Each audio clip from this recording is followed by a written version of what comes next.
Hello મિત્રો, good morning, જય શ્રી કૃષ્ણ આપ સૌને.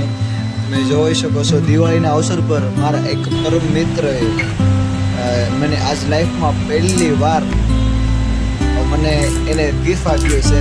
આમ ગણી તો મારા લાઈફનું ફર્સ્ટ ગિફ્ટ છે આ, કોઈ મને એટલું બધું શણગાર કરીને આપ્યું છે. તો એ મિત્રનો ખૂબ ખૂબ આભાર. અને તમે જોઈ શકો છો હું ગિફ્ટને ખોલી રહ્યો છું. જોઈએ આપણે આ બોક્સમાં શું નીકળે.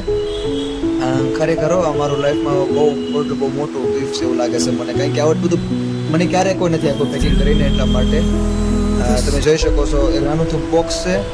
અને હવે આ પેકિંગ ખોલ્યું આપણે, અને આમાં આપણે જોઈએ કે શું નીકળે છે. આઈથી જોઈએ શું વિચારીએ. ઓ, આમાં તો ઘડિયાળ છે. ગઈકાલે રાતે મારા ભાઈએ મને કીધું હતું કે આમાં કદાચ ઘડિયાળ હશે એમ, અને એની વાત સાચી પડી. તમે જોઈ શકો છો આ બોક્સની અંદર ઘડિયાળ, બોક્સની અંદર ખૂબ એટલે ખૂબ જ સુંદર મજાની ઘડિયાળ છે યાર. ખરેખર ખૂબ સુંદર છે યાર, બહુ ગમી ગયા. તમે જુઓ ખોખામાં જ કેટલી સુંદર દેખાય છે. તો જાણો, આને હું હાથમાં પહેરીશ તો કેટલી સુંદર દેખાય છે. તમે ખોખું જુઓ અને તમે જુઓ કેટલી સરસ દેખાય છે ઘડિયાળ. થેન્ક યુ સો મચ દોસ્ત. હેપી દિવાળી મિત્રો.